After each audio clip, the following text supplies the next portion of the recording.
매일 성경 묵상을 돕는 해설 가이드입니다. 안녕하세요. 묵상 코치입니다. 함께 읽고 나눌 말씀은 잠언 11장 16절에서 31절까지 말씀입니다. 먼저 16절에서 22절 읽겠습니다. 유덕한 여자는 존영을 얻고 근면한 남자는 재물을 얻느니라. 인자한 자는 자기의 영혼을 이롭게 하고 잔인한 자는 자기 몸을 해롭게 하느니라. 악인의 삶은 허무하되 공의를 뿌린 자의 상은 확실하니라. 공의를 굳게 지키는 자는 생명에 이르고 악을 따르는 자는 사망에 이르니라. 마음이 굳은 자는 여호와께 미움을 받아도 행위가 온전한 자는 그의 기뻐하심을 받느니라. 악인은 피차 손을 잡을지라도 벌을 면제하지 못할 것이나 의인의 자손은 구원을 얻으리라. 아름다운 여인이 상가지 아니하는 것은 마치 돼지코의 근골이 같으니라. 잠언 11장 1절에서 15절은 정직한 경제생활과 언어 생활에 대한 금언이 주를 이루었고, 이제 16절에서 31절은 의인과 악인의 보응, 은혜와 폭력의 사람, 구제, 재물을 의지하지 않는 삶에 대한 금언을 소개합니다. 특히 16절에서 22절은 유덕한 여자를 시작하여 아름다운 여자로 마치며 그 중간에는 의인과 악인을 대조하는 금언들이 들어 있습니다. 23절에서 31절은 재물을 의지하지 말고 구제하라는 조언과 의인의 보상에 대해 언급하는 금언이 대부분입니다. 먼저 16절과 17절은 은혜와 인자가 있는 사람과 보악하고 잔인한 사람을 대조한 금언으로서 서로 연결됩니다. 16절에서는 이들의 성품과 행동으로 남들에게서 얻는 반응을, 17절에서는 그것들이 자기 자신에게 미치는 영향을 진술합니다. 은혜롭고 인자한 사람은 다른 이로부터 존경을 받고 영광을 얻게 되며 자기 자신도 이롭게 합니다. 그러나 폭력적이고 잔인한 자는 재물을 손에 쥘 수는 있으나 스스로 하를 자초하게 됩니다. 16절에서 17절에 폭력적인 사람, 잔인한 남자와 인자한 남자가 서로 대조되었다면, 이제 21절에 아름다운 여인은 16절에 은혜로운 여인과 대조됩니다. 남자의 경우는 행동과 성품이 대조되며 여자의 경우는 성품과 외모가 대조됩니다. 이 구절들을 종합하면 첫째, 지혜와 인자한 성품을 가진 자가 본인과 남에게 선한 유익을 줍니다. 둘째, 아름다움과 힘이 있다 하더라도 분별력과 인자함이 없다면 그것은 마치 돼지코의 근고리를 달아주는 격이 됩니다. 그러므로 외면적인 수려함이 아닌 내면에 있는 지혜와 고결한 성품이 더 값지다는 것을 인식하고 이와 같은 내면의 수려함을 키우고 개발하는 것이 더 바람직합니다. 18절에서 19절은 의를 뿌리고 의를 확고히 지키는 자는 확실한 보상과 생명을 얻으나 악을 뒤쫓는 자는 거짓 소득을 얻고 사막에 이르게 된다고 선언합니다. 즉 삶에서 무엇을 추구하고 실행하는지에 따라 생명과 사망이라는 대조적인 결과에 이르게 된다는 뜻입니다. 20절에서는 하나님이 마음이 삐뚤어진 자를 혐오하시나 행위가 온전한 자는 기뻐하신다고 밝힘으로써 하나님과 의인, 하나님과 악인 사이의 관계를 요약합니다.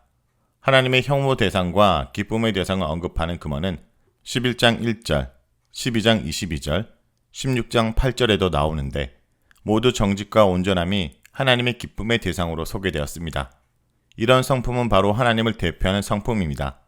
하나님은 자기 백성이 자신의 성품을 닮으며 성장하기를 원하십니다. 다음은 23절에서 31절 읽겠습니다. 의인의 소원은 오직 선하나 악인의 소망은 진노를 이루니라. 흩어 구제하여도 더욱 부하게 되는 일이 있나니 가도히 아껴도 가난하게 될 뿐이라. 구제를 좋아하는 자는 풍족하여질 것이요 남을 윤택하게 하는 자는 자기도 윤택하여지니라. 곡식을 내놓지 아니한 자는 백성에게 저주를 받을 것이나 파는 자는 그의 머리에 복이 임하리라. 선을 간절히 구하는 자는 은총을 얻으려니와 악을 더듬어 찾는 자에게는 악이 임하니라. 자기의 재물을 의지하는 자는 패망하려니와 의인은 푸른 잎사귀 같아서 번성하리라. 자기 집을 해롭게 하는 자의 소득은 바람이라. 미련한 자는 마음이 지혜로운 자의 종이 되니라. 의인의 열매는 생명나무라. 지혜로운 자는 사람을 얻느니라. 보라, 의인이라도 이 세상에서 보응을 받겠거든 하물며 악인과 죄인이리요. 23절에서 31절은 재물을 의지하지 않는 삶에 대한 내용입니다. 23절에서 31절은 두 부분으로 나눌 수 있는데, 이때 23절에서 27절은 선을 시작하여 선으로 마치며 그 중간에는 구제를 격려하는 금언이 소개되었습니다. 28절에서 31절은 재물을 의지하지 말라는 조언과 의인이 받는 보상에 대한 금언이 기록되었습니다. 먼저 33절과 37절에서는 의인과 악인이 삶에서 추구하는 대조적인 길과 그로 인한 결과를 언급합니다. 즉 의인은 선을 기대하며 하나님의 은총을 얻지만 악인은 악을 찾음으로 악과 하나님의 진노를 기대할 수밖에 없습니다. 위와 같은 삶은 24절에서 26절, 28절에서 29절에서 특별히 재물과 관련하여 설명됩니다. 특히 24절에서 26절은 구제에 대한 금원인데 이 금원들은 구제에 있어 기본적인 원리, 바람직한 기본 정신, 구제의 올바른 방법과 결과를 설명합니다. 28절에서 29절은 24절에서 26절의 구제와 관련하여 재물을 의지하지 말라라고 교훈합니다. 24절은 구제의 기본 원리로서 구제와 가도에 아끼는 행위가 각각 가난과 부를 불러오지 않는다는 것과 구제의 배후에 하나님의 축복이 있음을 말해줍니다. 자신에게 있는 것을 남에게 너그러이 베풀어도 더욱 부하게 되기도 하지만 당연히 쓸 것조차 억제하고 아껴도 궁핍해질 수 있습니다. 이제 25절에서 26절은 복이라는 공통 단어로 서로 연결되며 공통적으로 구제의 방법과 결과에 대해 설명합니다. 25절에 구제를 좋아하는 자는 문자적으로 축복의 사람입니다. 이 같은 명칭은 남을 도와주고 구제하는 행위가 남을 축복하는 마음에서 출발한다는 점을 암시합니다. 물이 부족한 사람에게 물을 마음껏 마시게 해주거나 농경지에 물이 말라지게 하는 자에게 자기가 모아둔 물을 풍족히 나눠주는 간대하고 호의적인 행동이 필요합니다. 또한 추수 때 곡식을 싸게 매점매석하여 폭일치하라 들지 말고 곡식을 필요한 때에 내놓고 적당한 가격에 팔아서 이웃을 돌아보며 바람직한 상거래 활동이 이루어지도록 힘써야 됩니다. 이런 자는 결과적으로 본인도 건강과 풍요로움으로 살찌게 되고 축복을 받아 차고 넘치도록 공급을 받게 되며 백성들로부터 칭찬을 듣고 하나님으로부터 축복을 받을 것입니다. 반대로 인색하게 굴고 이득만 보려는 사람은 자신도 가난해지고 백성들로부터 원성을 들으며 하나님의 축복을 누릴 수도 없습니다. 여기서 기억해야 될 것은 위의 금원들이 분수에 맞지 않게 무조건 포주기를 장려하거나 인색한 같이 어떤 특정한 행동을 비난하는 것이 아니란 점입니다. 다만 재물이 하나님께로부터 왔음을 일깨우고 재물을 의지하지 말라라고 교훈하고 있습니다. 이러한 교훈은 28절에 재물을 의지하면 망하지만 하나님을 의지하면 나뭇잎에 싹이 돋는다라는 금원에서 잘 나타납니다.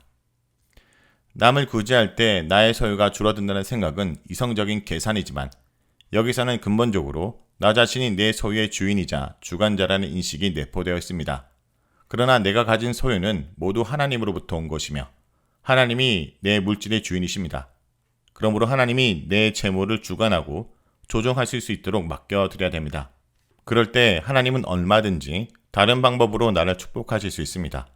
예수님도 주라 그리하면 너에게 줄 것이니 곧 후히되어 누르고 흔들어 넘치도록 하여 너에게 안겨주리라. 너희가 헤아리는 그 헤아림으로 너희도 헤아림을 도로 받을 것이니라 라고 하시며 물질의 기본적인 원리와 결과를 말씀하십니다. 29절은 유산처럼 재물과 관련 있는 단어가 나타나고 28절의 잎사귀와 대조적인 비유인 바람이 나타나므로 23절에서 28절과 관련해서 읽을 수 있습니다. 하나님을 의지하지 않고 자기 자신과 자기가 가진 재물이나 다른 것을 의지하여 집안에 괴로움을 가져오는 자는 바람과 같이 헛된 것을 유산으로 물러받게 될 것입니다. 이러한 사람은 자신조차 구제할 수 없어 종의 신분으로 전락하여 지혜자의 종노릇을 하게 됩니다. 30절에서 31절은 의인의 보응에 대하여 말하며 특히 30절은 28절에서처럼 의인을 나무로 비유하고 있으므로 서로 연결됩니다. 재물을 의지하지 않고 하나님을 의지하는 자는 가지와 잎사귀만 내는 나무가 아니라 열매를 맺는 생명나무입니다. 의인은 자신의 성장과 번영을 이루는 것만 아니라 다른 이들에게도 활력과 위안과 치유를 제공합니다. 의인은 또한 지혜로운 사람이므로 다른 사람들을 지혜와 의로 이끕니다. 그러나 의인이라도 죄를 지으면 살아있는 동안 그에게 마땅한 징계와 심판을 받게 됩니다. 자, 여기까지가 잠언 11장 16절에서 31절까지 말씀입니다. 오늘 말씀을 통해 우리는 무엇을 묵상하고 적용해야 될까요? 진정한 아름다움은 내면의 단정함과 분별력이 있습니다. 오늘 우리 사회는 도덕적인 자질과 성품을 무시하고 외모로만 판단하는 외모 지상주의가 만연해 있습니다. 우리는 어떤 관점으로 사람들을 바라보고 있습니까? 또 어떤 관점으로 자신을 가꾸고 있습니까? 참으로 지혜로운 자가 진정한 아름다움을 갖춘 자라는 것을 기억하고 오늘도 말씀으로 나를 단장하고 분별하며 살아가는 주의 백성들이 되길 간절히 기도드립니다.